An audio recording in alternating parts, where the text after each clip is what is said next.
Welcome to Sara Gonzales Unfiltered. I want to remind you guys, if you have not yet subscribed to this YouTube that you're watching from, if you're watching on YouTube, make sure you go subscribe, hit the thumbs up button, and comment. Give us a comment. It helps us in the algorithm, which, you know, the YouTube overlords frown upon us getting more popular.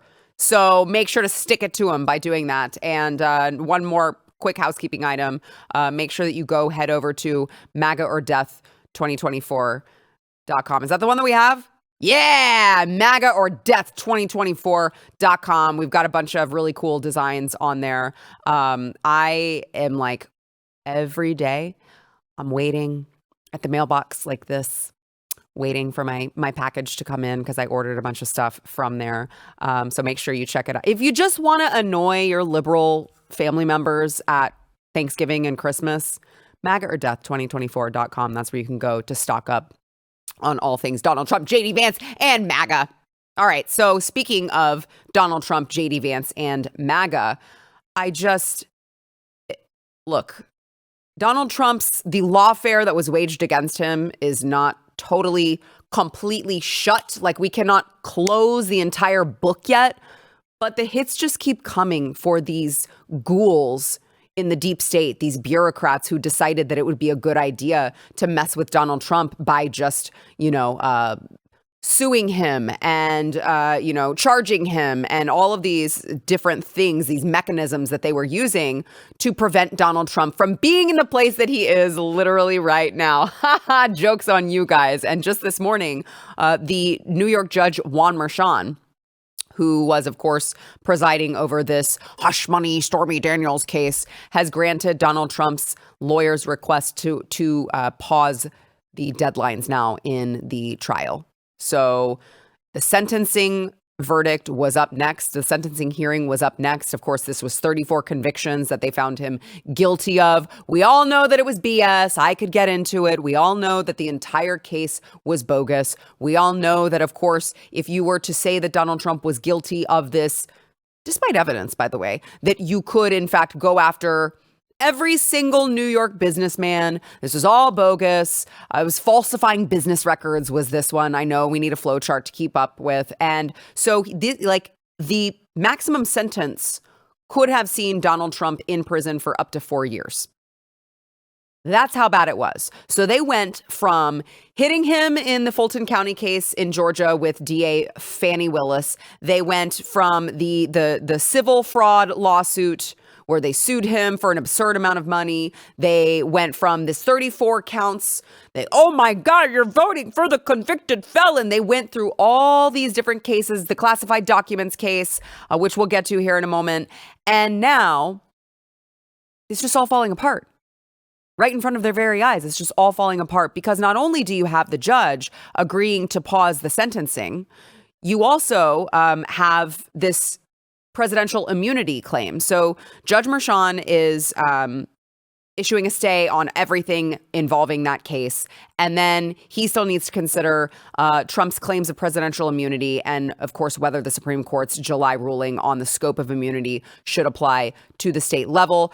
This office also came out and said we have to determine what he is going to be president now. So we need to determine what do we do? We have to factor this jury who found him guilty and also the fact that he's about to take office in January. We need to determine what the reasonable course of action is. Well, here we go. Okay.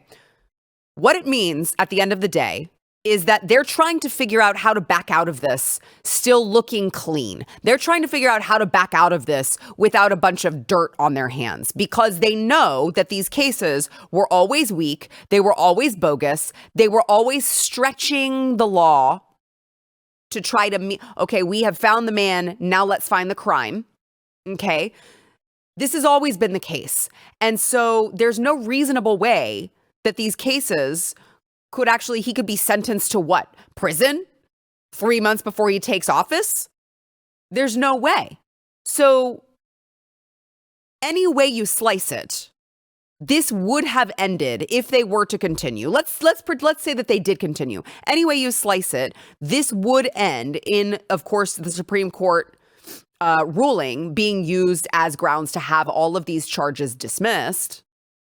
But Donald Trump won't even have to go there because these people see it. They already see the writing on the wall. They were hoping and praying to the demons that they pray to that Donald Trump would be too scared. They would scare him enough. They would punish him enough that he would just tuck his tail in between his legs and go run for cover. And I guess, I don't know, give up, stop fighting? That didn't work.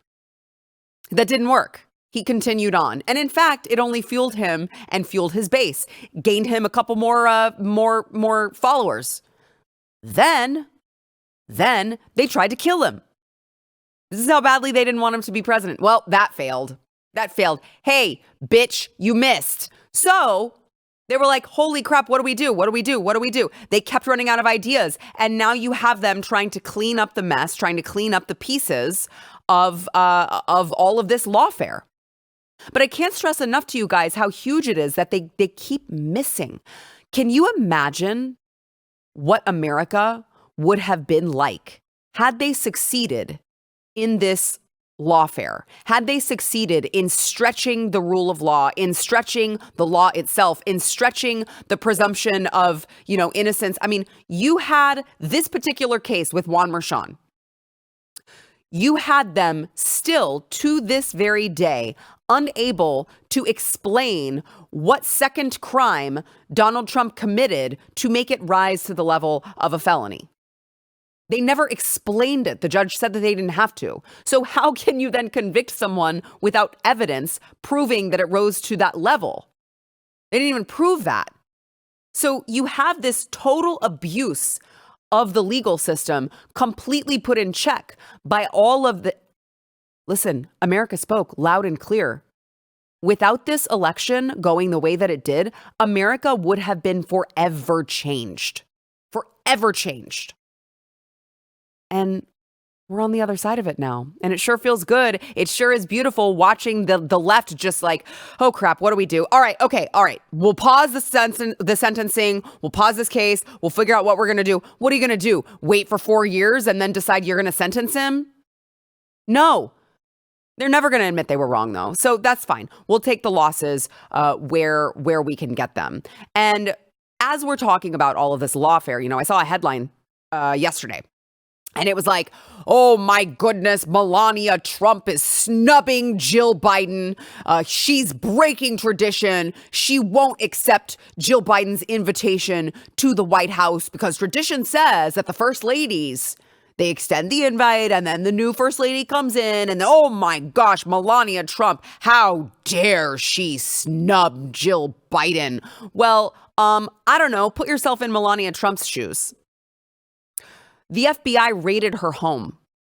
The FBI went through her underwear drawer. The FBI turned over everything in her minor son's room, going after dumb documents that literally every other president, of course, has. Also vice presidents. Looking at you, Joe. He's got his box stashed next to his Corvette that his crackhead son drives. And they want to raid Mar-a-Lago in this unprecedented raid. So it turns out, according to, sources close to Melania Trump, she is still very, very much upset about the fact that Jill Biden's husband, Joe, authorized the FBI snooping through her drawers. She doesn't want to go. She is saying, you know what? My family... What you did to my family, what you did to my husband, what you did to me is unforgivable. And I don't want to have breakfast with you. I don't want to chit chat. I don't want to do small talk. You guys went after my entire family, hoping that you would succeed in ruining our family name, in crushing us, in bankrupting us, in imprisoning my husband, and ultimately in trying to kill him. You know what? I'm going to pass on your fake little invitation. And I want to play for you Melania Trump talking about this invasion of privacy when it came to the unprecedented raid at her home at Mar-a-Lago. Watch. I never imagined my privacy would be invaded by the government here in America. The FBI raided my home in Florida and searched through my personal belongings. This is not just my story. It serves as a warning to all Americans, a reminder that our freedom and rights must be respected. I mean, imagine. So I know the mainstream media is like all up in arms. Oh my gosh, Melania Trump is being so mean to Jill Biden. I don't think Jill Biden really cares. In fact, I don't think Jill Biden really wanted to do anything with Melania anyway, because all of this is for show. They all hate each other. Now, I do love the conspiracy theory that Joe and Jill did vote for Trump behind closed doors because they were so pissed at Kamala staging a coup and kicking Joe out. But that doesn't mean that they love Donald Trump and Melania. I mean, can you imagine Dr. Jill Biden conversing with Melania Trump? What that would be like? Give me a break. If I'm Melania, I'm doing the same thing. I'm like, you went through my minor son. You authorized a raid in my home when you had documents out by your crackhead son smoking crack. So, yeah, no, I'm not going. Who can blame her? I sure as hell can't. All right, we've got more to come. First, we want to thank our sponsor this segment, Jace Medical, and then I'm going to bring in my panel here. So, Jace Medical, look, the way that Donald Trump's just being elected has changed the global stability, like in epic ways, is great. But you still need to be prepared in case of an emergency, okay? Because you never know what could happen. You never know. Hey, I remember a time not too long ago when the supply chain was completely interrupted by something that no one could have anticipated or controlled in this country. And I hate to break it to you, but most of your medication is actually manufactured in China, which is a big problem. But it is what it is. And the fact of the matter is, if there's something that happens in China or supply chains or something that is beyond our control, beyond Donald Trump's control, beyond America's control, you could be left without life-saving medication. So the point is to be prepared. You can do that with Jace Medical. They've got a Jace case. It's called the Jace case. And what it is, it contains 5 essential life-saving antibiotics for emergency use. It's there if you need it. If you don't need it, that's great. Your life isn't in danger. That's great. But if you do need it and you can't find emergency medicine, you've got it at home. That's the point of being prepared. So make sure you go check them out. You can customize it to fit your family's needs. They've got EpiPens. They've got ivermectin. They've got a whole bunch of different customizable options. So go to jace.com, enter code Sarah at checkout for a discount. That is promo code Sarah at jase.com.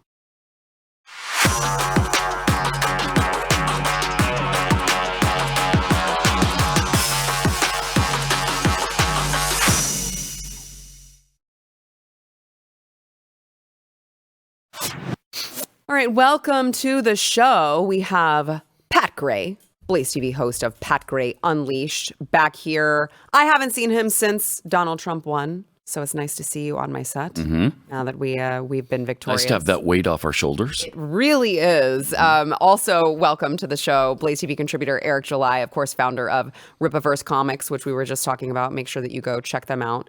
They are, of course, anytime you got someone who's like grinding it in the parallel economy, you want to make sure to support them. So check them out. By the way, I just realized I do still have my Behind You, Pat. I have the Women for Trump. I am not with her. It's going to be hard to part with those. It really is. I'm still on a high from winning, and I just want to gloat every chance that I get. I'm not one of those winners who they're like, well, be sensitive. There are people who have hurt feelings. Nope. Tough. I don't care. Those are the demons that I'm trying to save the country from. I don't care if they're upset about it. I really don't. It's going to be hard to part with those. But as we're talking about this election, which, by the way, today they finally said, okay, we can officially say that the Republicans took the House. So we do officially have the majority in the House and the Senate. And of course, we have the White House. It's going to be an amazing 4 years, guys. And so we're talking about all of these, the positions that Trump has to fill. We talked yesterday about Tom Homan as the border czar, which is definitely a contrast from Kamala Harris as the border czar, going through just how tough he is going to be on the border, which is needed. That's what Americans voted for. You have Elise Stefanik, UN ambassador. So he's naming all of these people. So I wanted to talk to you guys about the most recent. I think he's just floating these people at this point. Or maybe these people themselves are floating it to see, maybe I can curry some favor while the Senate works itself out to make sure that we don't have a rhino who's Senate Majority Leader. So Donald Trump today, it was announced that he is expected to tap South Dakota Governor Kristi Noem as his secretary in the Department of Homeland Security, which I thought was an interesting one. And then Marco Rubio for Secretary of State. So I want to get your thoughts on this because like almost every single name that he has mentioned or that has been reported has been mentioned. Lee Zeldin for EPA, we talked about yesterday. I've been like, hell yeah, hell yeah, hell yeah. The Kristi Noem one, I'm having difficulty understanding. That is a weird one because I don't know why. I mean, what's her experience in that realm? In South Dakota? Yeah, right. She's got a lot of experience dealing with the border and the border with Canada or North Dakota. I guess they don't even have a border with Canada. Maybe they got some border wars going on with North Dakota. I don't know. That's possible, but interesting. I liked Marco Rubio for Secretary of State. Yeah. I'm a little concerned about taking Republican senators, good ones, out of the Senate. I am too. Well, because we've already lost J.D. Vance. Right. And then you have Marco Rubio. Yes. And what is the majority? What do we have? 55? Right 53? Yeah. Yeah, you don't want to. Yeah, it's close. You don't want to take any more Close. out. Now, we don't know who will replace them. And I'm sure in Florida, a Republican will be appointed, but then there's going to have to be an election, obviously, down the road. Right, after that. Yeah. I mean, you would hope in that district, as long as you would hope get a solid conservative, that would continue on. In Ohio as well, where J.D. Vance will be giving up his seat. I've heard Vivek's name floated as someone who they might get to fill that seat. Now, who knows if he runs after that. But I really had my heart set on seeing him in the administration somewhere. I was kind of shocked to not see him. I haven't even heard him floated for any of the positions yet. I mean, he'd make an incredible White House spokesperson, but I think that's kind of beneath him. It probably is. But he's overqualified for that, but he'd be brilliant at it. So I don't know what he has his eye on or what Trump is thinking for him, because they really have been pretty quiet about that. Yeah.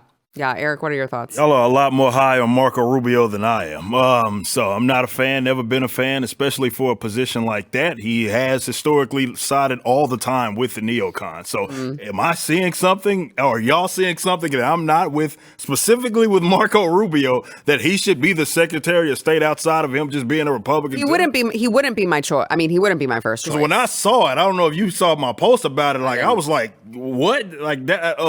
I'm at least in agreement with some of the other positions. Sure, yeah. Where it's like, okay, this makes sense. This isn't the worst. It does seem like he's at least learning to not, bring in these guys that are going to blow everything up like the John Boltons of the world.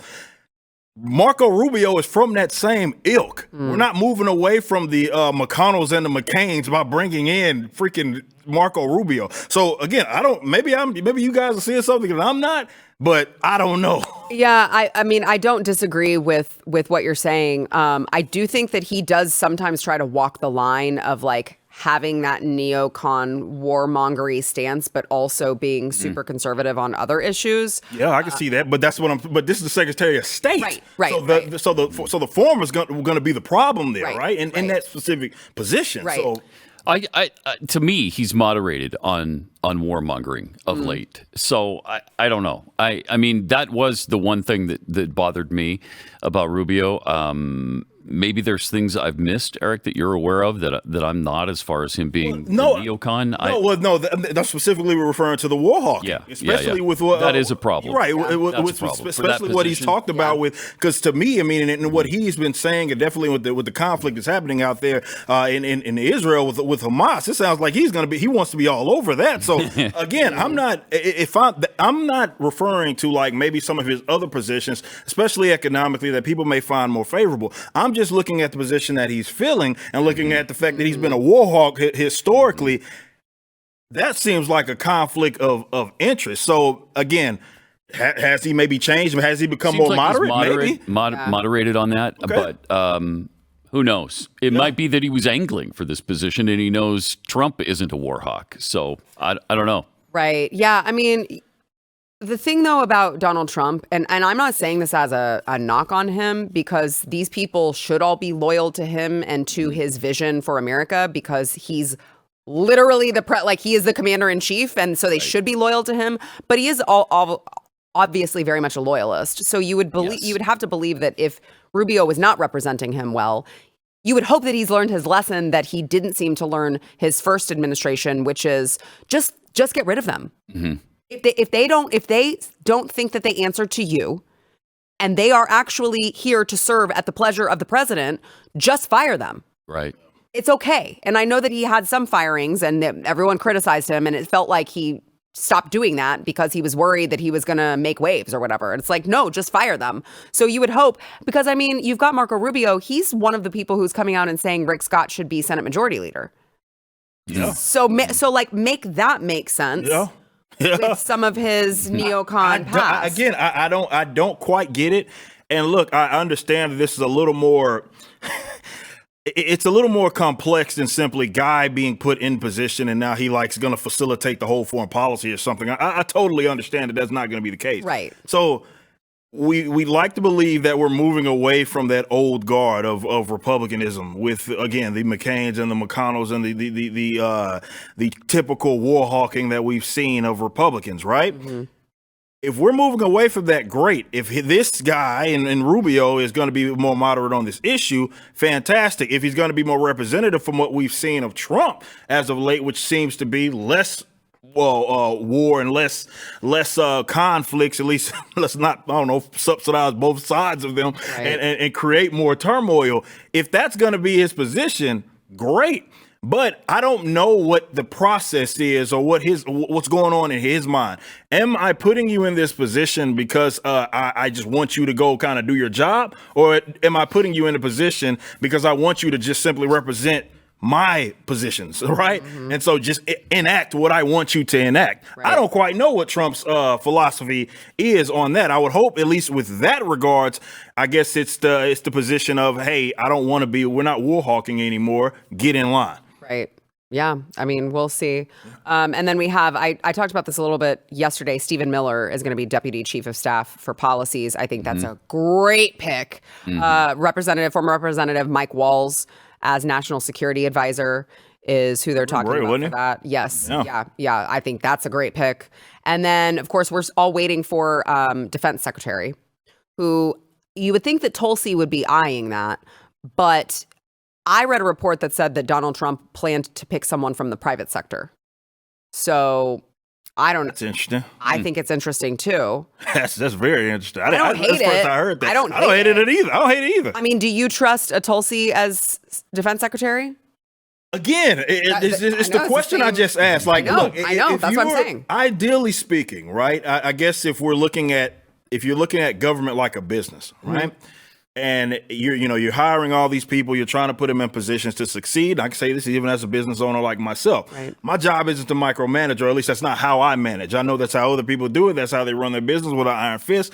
But I say, why am I bringing you in here if I don't trust you to do your job, right? In fact, in some positions, I hope that you have a better level of understanding than I do. And like, take it to the next level. Exactly. Yeah. That's the point. So I could see where Tulsi has her economic positions. I think I've grilled on the show about that in the past, and her Bernie Sanders back, but that's not what she would be doing in this position. Right. If you are to try to rank versus what's her more positive positions, it is her position on foreign policy in general. So yeah, maybe if she is just going to be allowed to do that, then great.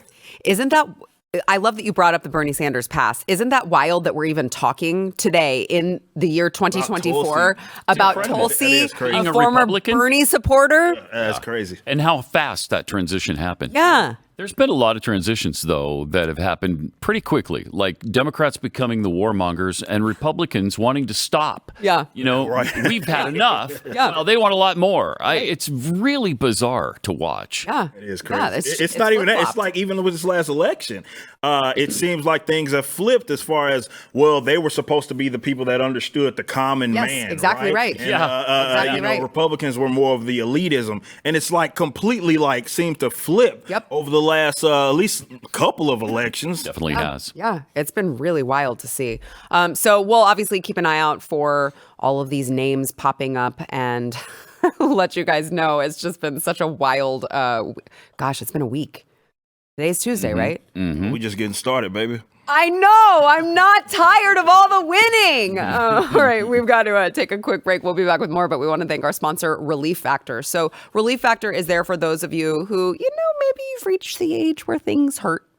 You wake up and you're like, oh, golly, what did I do to my back? Oh, I just slept. That's what I did.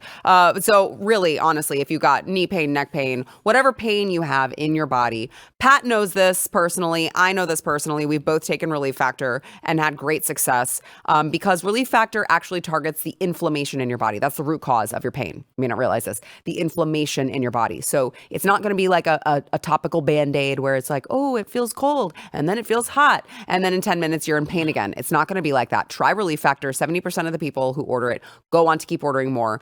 You can find relief, okay? Get the 3-week quick start over at relieffactor.com. They've got a guarantee, so you've got nothing to lose except your pain. Try it over at relieffactor.com.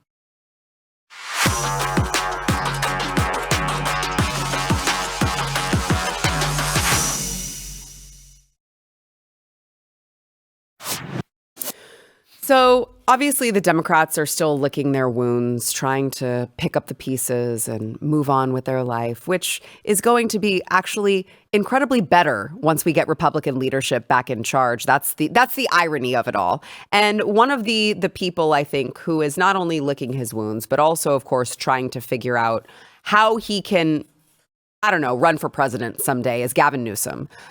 We saw the writing on the wall when everyone was urging Joe Biden to drop out. And Gavin Newsom, while claiming he still supported Joe and wanted Joe to run, was always strangely just there, right? He's at the debates. He's like, no, I love Joe. I think he should run. And it's like, well, but why? You're involving yourself in all, you're having debates with Ron DeSantis and you're like, you seem to be involving yourself in a lot of this if you just want Joe Biden to run. And he's like, no, it's not me, it's Joe. And so I think that he is now trying to figure out how he can keep his name in the conversation when you're talking about the crazy woke Democrats. And, he has decided over in California with the California Air Resource Board to set new goals for slashing emissions from fuel by 30% by 2030 and 90% by 2045. So guess what happens? Oh, California gas prices expected to skyrocket further after board approves new fuel standards. And of the voting members, there's 14 voting members on this particular board. 12 were, of course, appointed by Gavin Newsom. And just for reference here, guys, California is already one of the highest gas prices in the country. I believe that it was averaging $4.52 a gallon. And now they're like, oh, no, well, we'll just cut emissions more. Don't worry. We're going to save the planet. That's not going to go so well for California. But listen, Gavin Newsom hasn't given up his idea of a woke society yet. He doesn't realize the mandate that just took place. Americans are tired of this crap. We're done with it. And he's like, you know what? I'm going to go woke harder. 90% cut by 2045. And watch all Democrats do the same thing. Yeah. They're all going to just misread this thing completely and think we weren't left enough. Yeah. No, they're already doing that. You're right. You're right. It's nuts. You're right. And, when gas prices go up to $3 a gallon in Texas, they're $5 or $6 in California already. And that's before the new regulations. Mm-hmm. He has never met a regulation he wasn't absolutely in love with. True. I think he sleeps with regulations at night. I don't know where his wife sleeps, but Gavin is sleeping with the regulations. Full of regulations. Yeah. Now, if there was a regulation for cutting taxes, he would not be on board with that. Yeah, no, that would not be a regulation that he would sleep. I don't know how you stand it in California. I really don't. It's such a beautiful state, and they've completely ruined it. Not only is it unlivable price-wise, but it's unlivable because of the lack of freedom and the regulations that are heaped on these poor people. And the fact that they've allowed the homeless situation to get so bad that their inner city is nothing but homeless encampments. Right. It's really sad because Los Angeles and San Diego and San Francisco were beautiful cities,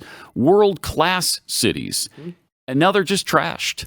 San Francisco was one of my favorite places that I had I loved it. ever been in the United States. And Stephen and I were talking, how long has it been now, Stephen? What, 8 years or something? Yeah, it's 2018. Yeah, even in 2018. And I was like, man, I'd love to go back. And it was actually, I think it was a conversation that you were having. It was the Super Bowl that they went to. It was, you guys were talking about the Super Bowl that you guys went to. And that was clear back in 2014. Yeah. So it was already going downhill. And all the poop in the streets and all, it was just disgusting. And I was like, well, it's way worse now, so I guess we don't want to go.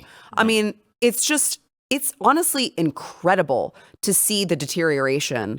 And Newsom's overseen almost all of it. Yeah. So that's why I'm hoping he does run, because he will be destroyed by his record.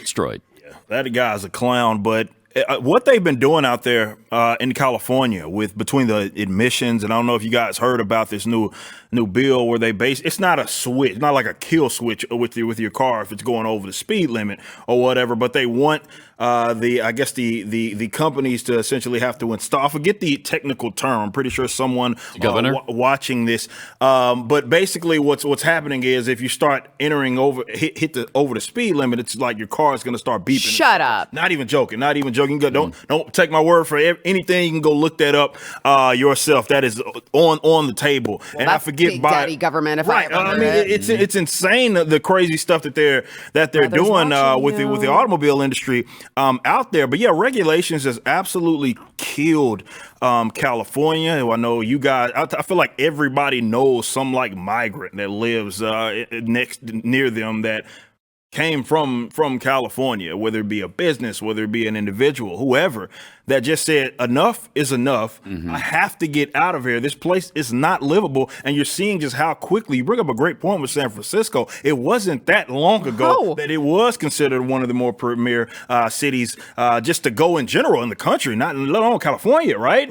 And now it is going to crap. And even some of the more favorable, I remember in the 2010s, even going to like the San Diego's, and that was okay. And even that's starting to go downhill. So yeah, you also bring up a great point, Pat. Like if he does run, like I'd imagine that whoever the opponent is, let's say if it is a J.D. Vance, if he does even get elected, you're going to have to look at California and how you governed it. No kidding. What positive, like I'm not even trying to, it's not tongue in cheek. It's not even a rhetorical question. What positive has he facilitated in California? What? I'd be hard pressed. I can't think. I mean, common sense, there's nothing, right? If you're a crazy leftist, you're like, well, we're a trans sanctuary for kids. We're an abortion sanctuary, right? We're an illegal sanctuary, right? I mean, that's what they would say. That certainly is not going to win you an election. It just lost you this one. It's not going to put food on the table. Exactly right. Right. Exactly. It's not going to keep a roof over your head. Yeah. When you're paying $1.5 million for 1,000 square feet. I mean, I don't know. I don't know how people do it. I don't either. But, I mean, you did see a lot of people in California vote for Donald Trump, right? So it does. I used to tell people, I don't even know how I feel about this anymore. I used to tell people who lived in California, just go, man. Just go. Don't try to stay to save the place. Like, just go. Just leave. Like, stop trying to hang on to this dream that you're going to take California back and you're going to turn it red again. It's gone. Just go. And there is a part of me that admires, like, that's a valiant effort that they're putting into it, I think, if you still stay at this point. But at a certain point, you have to say, this is not safe for my family. How much better? How much more will we how much more will we prosper if we move somewhere else where we could flourish? My children don't have to grow up with homeless people on the streets, right? Like doing drugs in front of them. I mean, it's just at a certain point, you just have to make the decision, like just let them go. Yeah. Conservatives in California are phenomenal too. We've done shows in Los Angeles with Glenn's tours where they show up, and it's like you just threw them manna from heaven that they've got conservative voices to listen to in their state. It's like they are just starving for this stuff. Yep. And you're right. I don't know how they hold out because it is valiant that they are trying to make a difference in that state. That's a tough job. I just feel like it's too far gone. Yeah, I mean, it seems like from all accounts, at least that's what I pick up with it, and it's unfortunate because the state in itself, and yes, it's because of its major cities. I mean, just it has a lot going for it with be it academia as well as Hollywood and its influence just on the state in general. So even if you try to combat that, you're going against a machine essentially that is like, how do you fight them? How do you fight that machine that has that level of influence? And it's still they're going to have these very, very prominent figures. So even if you are effective in your messaging, they're going to have these very, very prominent figures that are going to be countering everything that it is that you say. And look, it's a war of culture, right? And that. I'm not saying this to credit them. They just won, at least in California, unfortunately. Yeah. I mean, you would imagine, I know we got to go to a break here in a second, but you would imagine that there will be a certain point that California will hit that like Argentina, like, hey, right, like they're going to they're going to have to figure this out, right? They're going to that's how course correct. To be fair, historically, that's how it's always happened, right? Yeah. It's like a place has to get so bad right. to where a Javier Milei can rise. Like, so you basically full-blown communist by the time you're ready to go the opposite way, where you elect a freaking anarcho-capitalist as your and shout out Javier because he's doing great things out there in Argentina. But you also have to remember, like, they didn't just stumble across him. It had to get pretty bad in that country for them to want to elect him. Right. In the meantime, if these super conservative Californians want to come fortify Texas, I don't hate that. I don't hate that. Those type of refugees are welcome here in Texas. Just make sure that you vote as red as possible, and come on over, come on down.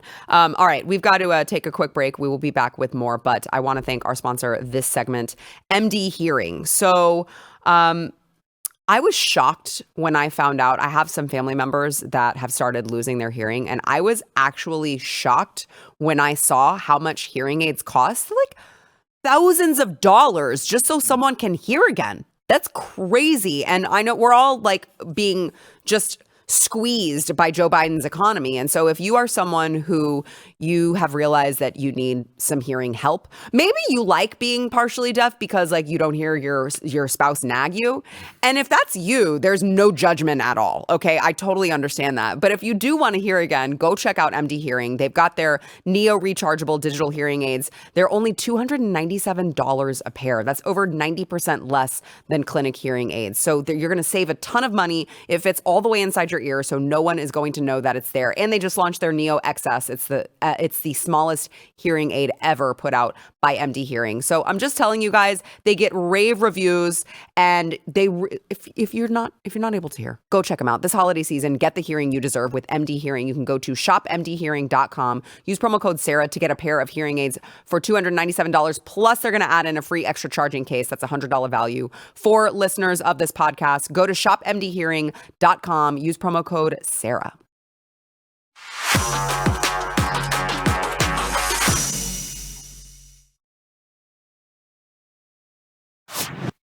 I have some sad news for you guys.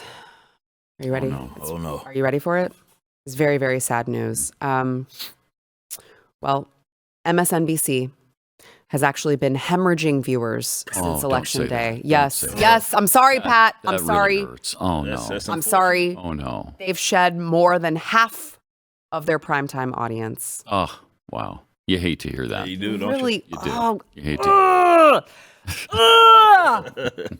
I made myself cough. Yeah. That's So- that's actually pretty funny. So check this out. I was actually watching. I prefer to watch MSNBC during. I know we had our election stuff here. I didn't come here for the election. You wanted I was to doing watch my the own cover. meltdowns. I wanted to watch the meltdowns. Yeah. So I watched Good for you. live. I watched this whole deal Yeah. play out live, and it was an absolute. There was trip. weeping. I mean, it was. I mean, like just Gnashing of the teeth. seeing like they were talking around because by the time like Pennsylvania had everybody called it, right, for the most part. Yeah. They were holding on to dear life.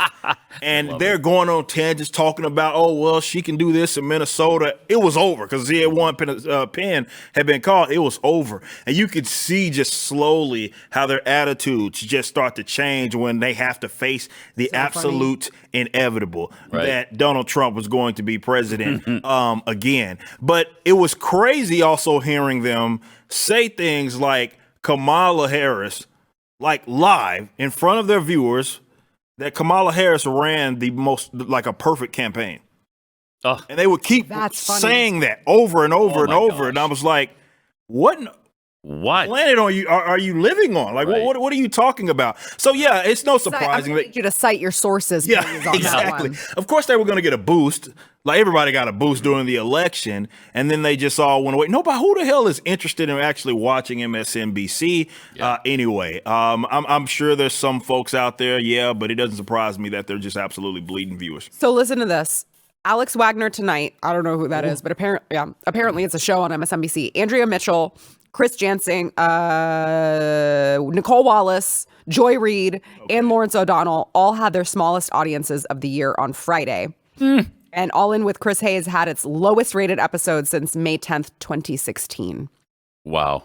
People are done. Oh, yeah. People are done with this garbage. They're done with it. And not only did I see that, I also saw that Puck News reported that CNN is firing hundreds of people now. Warner's in trouble. I don't know if you guys have actually been looking at like how just in trouble Warner actually is in general. I have not. They are in a whole heap of trouble. Like the fact that they're even able to they have obviously all this debt. I don't think that's any secret. There was a time that they were floating around like merging with Paramount, which would have been hilarious because Paramount's also in debt. So it's like, I guess it's going to be this big Debt-a-tron combined of a company. But Warner's just been in trouble in general. Zaslav has not been able to turn that thing around. But yeah, CNN, it sounds like, I don't know, like every 3 months I'm hearing about, they're having to get rid of guys. Doesn't surprise me at all. Because again, who the hell is watching CNN? Yeah, well, right, exactly. And this is why they were so mad at people like, excuse me, I didn't mean to cut you off, but this is why we're so upset at like guys over here at the Blaze, but especially like people that were like on YouTube commentating. They tried to delegitimize them so much, definitely during 2016.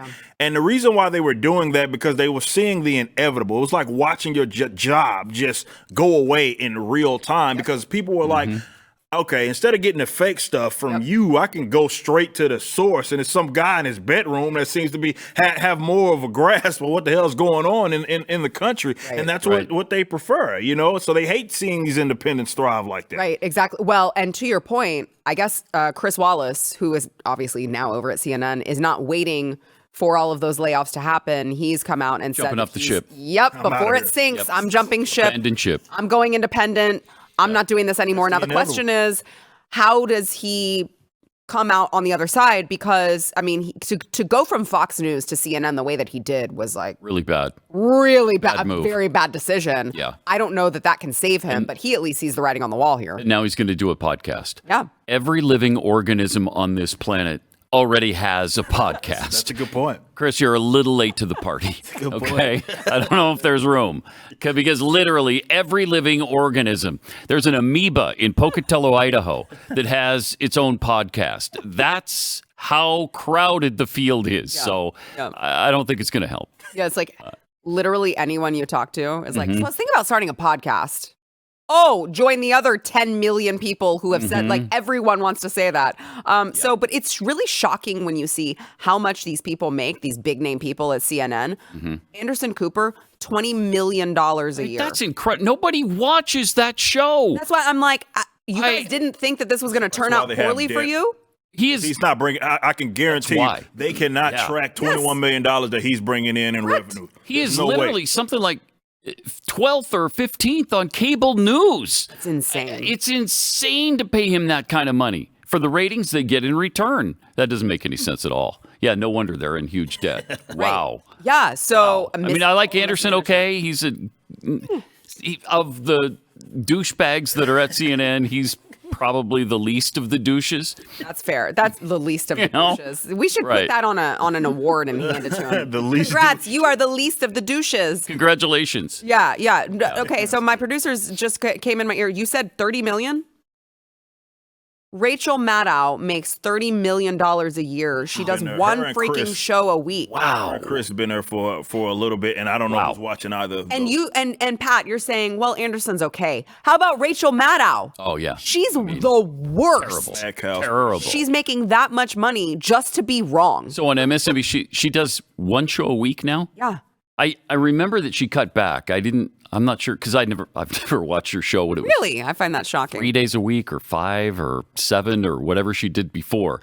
But I do occasionally see a clip of her. But to know that she's only doing 1 day a week for $30 million. That's insane. Sweet gig for her, I guess. While you can get it, because you got to wonder how many of these big names they're going to have on the chopping block because they're like, you're not bringing in the revenue. If tomorrow they said, see it there, we're shutting this thing down. It's just not worth it, or moving all digital. I mean, because there's no way that it's you're actively piling up debt by keeping the thing going, right? Yes. I'd assume, right? Yes. 20 million here, 30 million there, no way. You're not making that back in ad revenue when you're paying that kind of money to your supposed talent who has no talent, as it turns out. So, oh, well, it couldn't happen to a more deserving group of people. We'll pour one out. For moment of silence for C. All right, that's enough. We'll be right back.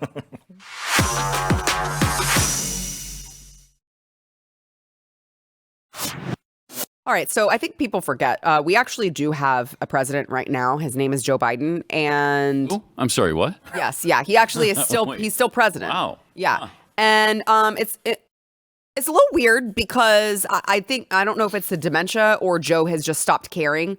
But I want to play earlier today. There was a reporter who asked him about getting hostages back from Hamas, which of course we have Americans as hostages, and this was that weird exchange. Watch. President Biden, do you think that you can get a hostage deal by the end of your term?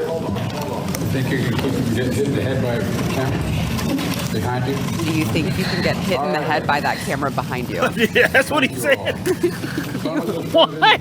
He just said that. What? Play it. Let's play. Is that what he said for real? I swear to you, that's what he said. Play it again. Oh my gosh. President Biden, do you think that you can get a hostage deal by the end of your term? Think you can get hit in the head by a camera behind you? Is he threatening the reporter? I think so. I think so. That's a trip. Wow. Oh, he's over it, bro. He's so over Wow. it. I'm ready to get the hell out of here. I don't care anymore. He's like the crotchety old man. And by the way, it's snaps. That's not a moment too soon to get him out of here. Let's watch Joe Biden versus the sand. Oh, this is sad. Look at that. There's a moment where he starts trotting because He almost face plants. Yeah. There it is. Oh, golly. Oh, boy. Gosh. Sand 1, Joe Biden 0. January 20th. Not come soon enough. That's for sure.